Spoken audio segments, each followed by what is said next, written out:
Hello everyone, इस video में हम मिनिमम सपोर्ट प्राइस को डिस्कस करेंगे जहां से यूपीएससी सिविल सर्विस एग्जामिनेशन के अंदर ऑलरेडी 4 से 5 क्वेश्चन अभी तक पूछ चुकी है, जिस वजह से ये टॉपिक आपका एक इंपॉर्टेंट थीम हो जाता है। ठीक है, तो देखो मिनिमम सपोर्ट प्राइस की सबसे पहले अगर मैं बैकग्राउंड को समझूं तो पोस्ट इंडिपेंडेंट इंडिया में लैंड रिफॉर्म्स आने के बावजूद भी जो आपके जो फार्मर्स का जो एक्सप्लोइटेशन था वो नहीं रुकता, वो कंटिन्यूसली चालू होता है। कैसे?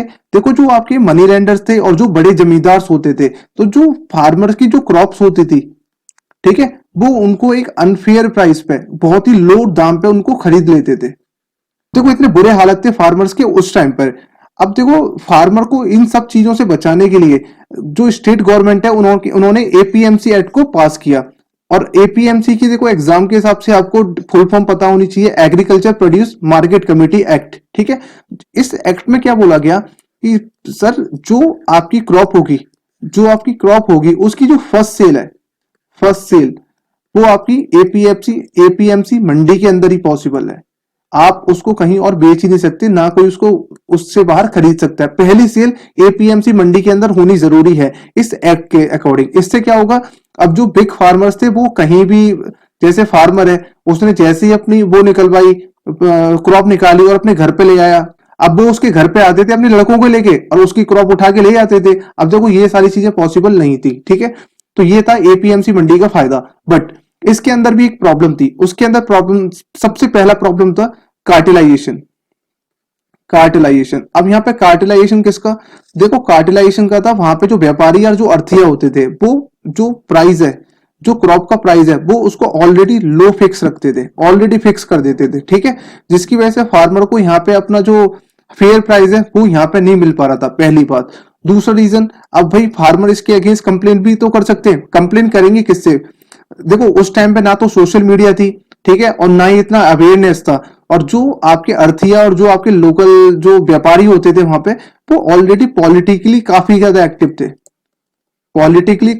एक्टिव थे। उनका जो कनेक्शन था वहां के लोकल एमएलए, लोकल एमपी और जो आपका लोकल जो आपका एडमिनिस्ट्रेशन होता था, उनके साथ में ऑलरेडी उनके कॉन्टेक्ट थे। तो आप, बहुत मुश्किल था, जो उस टाइम का जो फार्मर था वो इतना अवेयर भी नहीं था, ना इतना पढ़ा लिखा था, जो सबके अगेंस्ट अपनी आवाज भी उठा सके। ठीक है, दूसरी रीजन तो। और तीसरा रीजन, यहाँ पे मिसमैनेजमेंट काफी ज्यादा था एपीएमसी मंडीज के अंदर। और फोर्थ वन, देखो कभी कभी यहाँ पे जो आपकी प्रोड्यूस है, जो आपकी क्रॉप है, उसकी सप्लाई इतनी ज्यादा हो जाती थी, ज्यादा। अब देखो, सप्लाई ज्यादा होने की वजह से डिमांड कम, और डिमांड कम की वजह से आपका प्राइस भी कम। ठीक है, अब देखो एपीएमसी आने के बावजूद भी जो फार्मर था उसको अपना जो फेयर प्राइस है वो कभी मिल ही नहीं पा रहा था। तो देखो, फार्मर्स के वेलफेयर के लिए गवर्नमेंट एमएसपी के साथ आती है। अब देखो, मिनिमम सपोर्ट प्राइस में गवर्नमेंट क्या करेगी, वो सोइंग सीजन से पहले, सोइंग सीजन मतलब जब फार्मर अपनी जो क्रॉप है उसको उगाता है, वो शुरू करता है उसको, तो शुरुआत में ही गवर्नमेंट बोल देती थी कि चाहे आप बीट उगा रहे हो, चाहे आप राइस उगा रहे हो, हम पहले ही आपको बता देते हैं कि 6 महीने बाद जब आपकी जो ये जो क्रॉप है वो हो जाएगी, हम इसको एक फिक्स प्राइस पे आपसे खरीद लेंगे। पहले ही कि उसको बता देती थी। इससे क्या होता था, फार्मर सिक्योर हो जाता था। मान लो राइस पे अगर ज्यादा उसको पैसा मिल रहा है तो वो राइस उगाएगा, व्हीट पे उसको ज्यादा पैसे मिल रहे हैं तो वो व्हीट उगाएगा। ठीक है, और एपीएमसी उन्होंने पहले बोल दिया था कि जो पहली सेल है वो मंडी के अंदर होगी, तो यहाँ से जो मनी लेंडर का इंटरवेंशन था वो भी खत्म हो गया था। तो ये फायदे थे आपके एमएसपी के। जो आपका जो एग्रीकल्चर है वो रिस्की कम हो गया था। रीजन, बिकॉज एक सिक्योरिटी मिल रही थी in the form of MSP farmers को। ठीक है, तो ये बैकग्राउंड है कि एमएसपी लानी क्यों पड़ी। देखो, एक्चुअल में एमएसपी यहां से समझूंगा जो प्रीलिम के लिए काफी ज्यादा इंपॉर्टेंट है। तो देखो, एमएसपी के अंदर जो फैक्चुअल पार्ट हमको पता होना चाहिए, एमएसपी के अंदर 22 क्रॉप्स आती है, 22 क्रॉप्स आती है। ठीक है, देखो शुगर केन है, वो एमएसपी नहीं होती, वो एफआरपी होती है। वो एक डिफरेंट कॉन्सेप्ट है, होता है एमएसपी जैसा ही है पर उसका नाम थोड़ा सा अलग है। तो पहले हम एमएसपी को समझ लेते हैं। तो देखो, एमएसपी के अंदर आपकी 22 क्रॉप्स आती हैं। कितनी क्रॉप्स आएंगी आपकी? 22 क्रॉप्स आएंगी। ठीक है, 22 क्रॉप्स में आपकी 14 क्रॉप्स खरीफ क्रॉप्स होती हैं। ठीक है, और 6 क्रॉप आपकी राबी क्रॉप होती है। राबी क्रॉप कौन सी होती है? जो हम विंटर्स में उगाते हैं। ठीक है, लाइक गेहूं। और आपकी कमर्शियल क्रॉप्स होती है। कमर्शियल क्रॉप्स में कौन कौन आता है? आपका जूट और कोपरा। आपको पता होना चाहिए, ठीक है। ये आपको नाम एकदम एग्जैक्टली एब्सोल्युटली पता होने चाहिए। पहले देखो होता था यूपीएससी क्वेश्चन के अंदर ट्रिक खेलती थी, जिनकी प्रेजेंस ऑफ पॉइंट ज्यादा होती थी वो उसको कैच कर जाता था, बट जिस हिसाब से अभी पैटर्न चल रहा है एग्जाम का, आपको एब्सोल्यूट नॉलेज होना बहुत जरूरी है। आप ट्रिक्स के बेसिस पे आप एग्जाम्स में नहीं बैठ सकते। अब तो कमर्शियल क्रॉप में जूट और कोपरा आएगी यहाँ पे। अगर मैं 6 राबी क्रॉप्स की बात करूं तो राबी क्रॉप्स में आपकी आती है बीट, बार्ले, ग्राम, मसूर, सेफ्लोवर, रैपसीड एंड मस्टर्ड। देखो रैपसीड को याद रखना, देखो रैपसीड और नाइजर सीड के अंदर आप कंफ्यूज होते हो, ठीक है, तो इसको हमको याद रखना है। और इसके अंदर 14 खरीफ क्रॉप्स की बात करूं तो पैडी, ज्वार, बाजरा, मेज, रागी, तुर जिसको मैं अरहर भी बोलता हूं, मूंग जो दाल होती है, सनफ्लावर सीड्स पता होना चाहिए, क्वेश्चंस ऑलरेडी पूछ चुका है, सेसमम, नाइजर सीड और रैप सीड में कंफ्यूज नहीं होगा, एंड लास्ट वन आपकी कॉटन, ठीक है। तो ये आपकी 14 खरीफ क्रॉप है, 6 राबी क्रॉप और 2 कमर्शियल क्रॉप, ये आपको पता ही होनी चाहिए। क्वेश्चन आता है कि इसको डिसाइड कौन करेगा, जो आपकी एमएसपी है इसको डिसाइड करेगा कौन। तो देखो इसको समझते हैं। देखो एक आपका सीएसीपी है, सीएसीपी फुल फॉर्म होती है आपकी commission for agriculture cost and prices, ठीक है, ये इसकी फुल फॉर्म होती है। अब देखो ये जो है ये डिसाइड करती है, मतलब पूरी एनालाइजेशन के साथ में ये एमएसपी को डिसाइड करती है कि एमएसपी होनी कितनी चाहिए। देखो इसने सिर्फ डिसाइड किया है, अभी इसने इंप्लीमेंट नहीं किया है, और ये डिसाइड करने के बाद में ये रिकमेंड करेगी किसको, ये रिकमेंड करेगी आपकी एक कमेटी होती है जिसका नाम आपका cabinet committee of economic affair. अब देखो ये जो कमेटी है इसको चेयर कौन करते हैं, इसके जो चेयर करते हैं वो होते हैं आपके प्राइम मिनिस्टर ऑफ इंडिया इसको चेयर करेंगे। अब देखो ये जो कमेटी है वो डिसाइड करेगी, ये जो कमेटी है वो डिसाइड करेगी कि एमएसपी क्या होनी चाहिए। अब देखो क्वेश्चन आता है तो इसके अंदर मुझे कंफ्यूज नहीं होना है। देखो सीएसीपी सिर्फ रिकमेंड कर रही है, वो डिसाइड नहीं कर रही है। डिसाइड कौन करेगा, डिसाइड करेगा आपका cabinet committee of economic affair की एमएसपी एक्चुअल क्या होनी चाहिए, ठीक है। अब देखो यही सेम फंडा आपका शुगर केन के लिए, उस पर जो एफआरपी जो डिसाइड होता है वो इसी प्रोसेस के थ्रू होता है।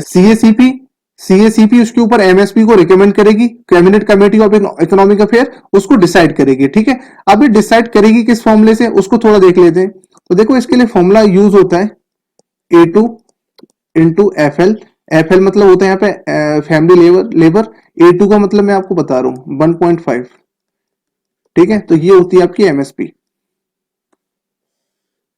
अब देखो यहाँ पे A2 का क्या मतलब है, ये ऑलरेडी पेपर में क्वेश्चन आया है कि A2 यहाँ पे क्या है। तो देखो A2 का मतलब है इनपुट की कॉस्ट। मतलब देखो फार्मर्स ने जो क्रॉप उगाने के लिए उसने जो पैसा खर्च किया, उसके अंदर पैसा किसमें, देखो सीड्स लाने में, इरिगेशन में, और जो फार्म मैकेनाइजेशन होती है लाइक ट्रैक्टर का और इन सब का जो खर्चा होता है, ट्रांसपोर्टेशन का खर्चा होता है, ठीक है, फार्म मैकेनाइजेशन, ठीक है, और फर्टिलाइजर्स, जितने भी सारे इनपुट्स होते हैं उनका खर्चा होता है आपका A2। और एफएल क्या होती है यार, एफएल सिर्फ किसान अकेला थोड़ी काम कर रहा होता है, उसकी जो वाइफ है, उसके जो बच्चे हैं वो भी तो उसके अंदर काम कर रहे होते हैं। जो उनकी सैलरी बननी चाहिए, जो उनको पैसा मिलना चाहिए इस फैमिली लेबर का, वो इसके अंदर काउंट होता है, फैमिली लेबर, ठीक है। इन दोनों को मैं 1.5 से मल्टीप्लाई करके यहां से मेरी एमएसपी डिसाइड होती है, ठीक है। ये फंडा एमएसपी डिसाइड होने का। बट यहाँ पे एक 2006 में, अब देखो यहाँ पे 2006 में एक कमीशन बना था जिसका था आपका national commission on farmers, national commission on farmers,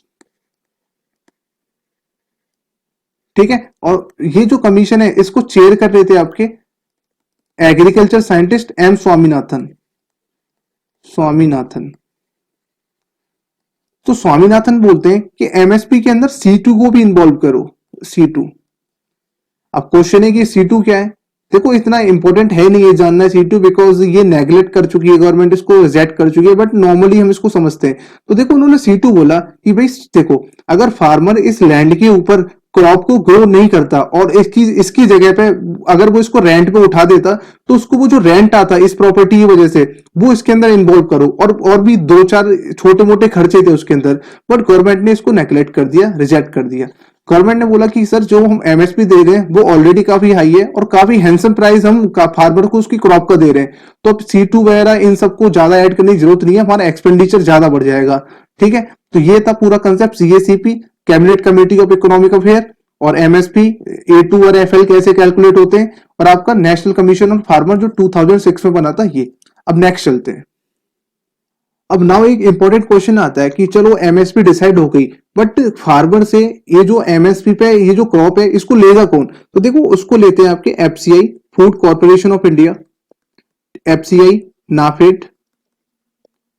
और नाफेड इंपॉर्टेंट है, इसके बारे में आपको जानना है, इसके ऊपर इंडिविजुअली क्वेश्चन आ चुका है इन दोनों के ऊपर। ठीक है, उसके बाद में CCI, cotton commission of India, JCI, jute commission of India, CWC, central warehouse है। ठीक है, जो उसका ग्रेन है वो उसको प्रोक्योर कर लेते हैं with the help of APMC मंडी। ठीक है, ये पूरा सिनेरियो यहाँ पे। बट अब देखो एक यहाँ पे प्रॉब्लम है। अब देखो यहाँ पे एक कॉन्सेप्ट को मुझे समझना है। अब देखो जो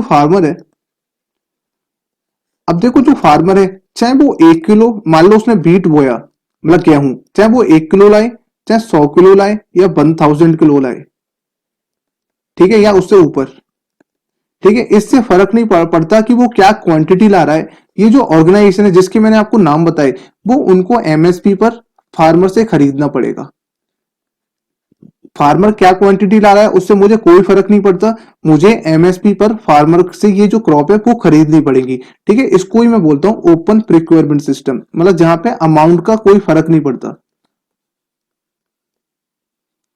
procurement system, open procurement system.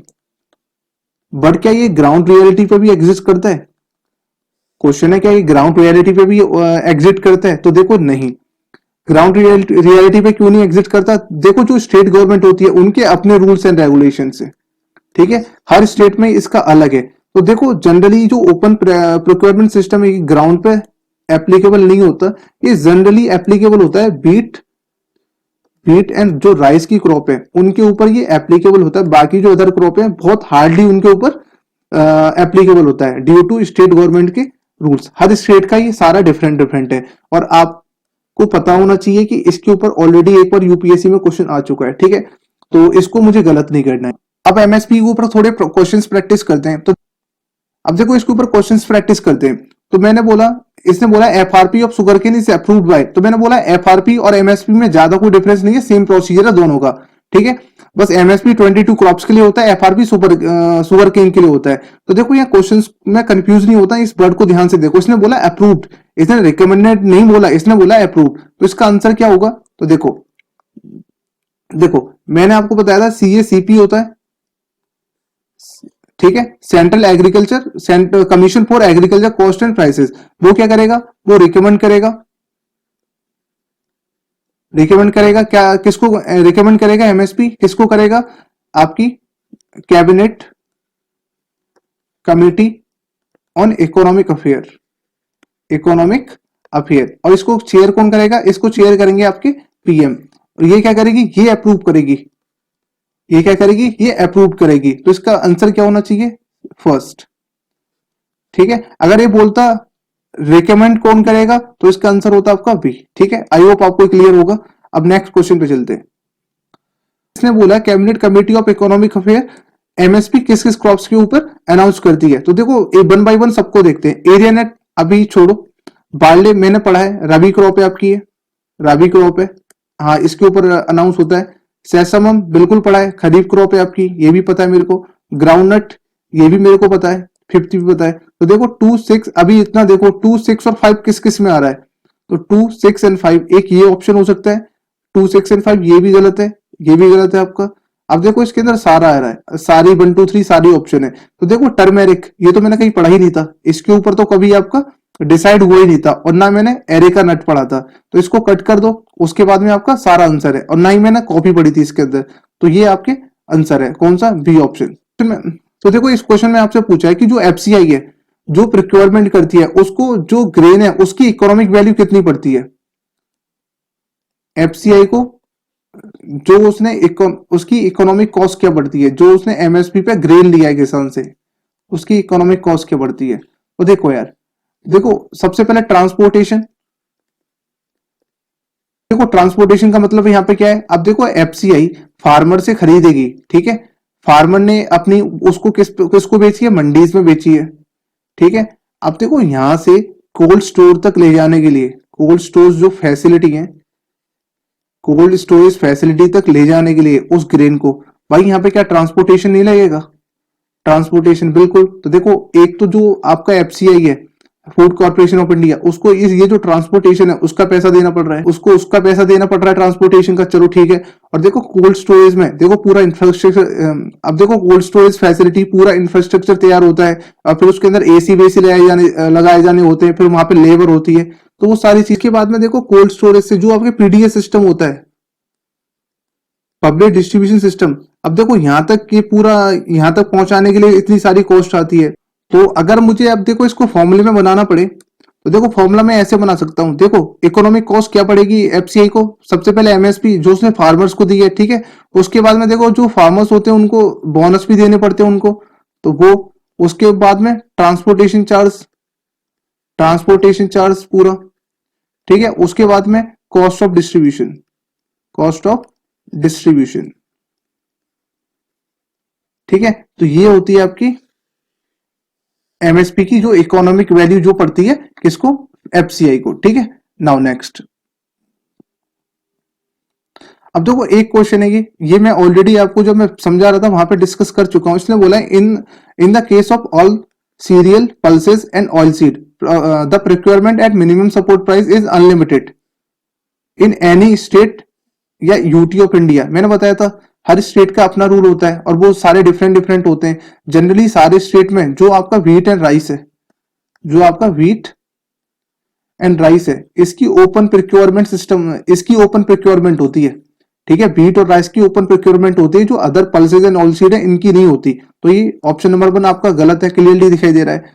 उसके बाद में देखो इसकी बात करूं, स्टेटमेंट नंबर 2 की बात करूं, in the case of cereal and pulses the MSP is fixed in any state और UT at a level of which the market. ये क्या बात हुई, यानी कि एमएसपी इतनी फिक्स होती है कि उससे ऊपर कभी मार्केट प्राइस जा ही नहीं सकता। नो, ऐसा कहीं लीगली थोड़ी लिखा हुआ है। अगर ये लीगली लिखा होता तो स्टेटमेंट सही होती, ऐसा कोई लीगली लिखा ही नहीं हुआ है, कोई लीगैलिटी नहीं है इस चीज में।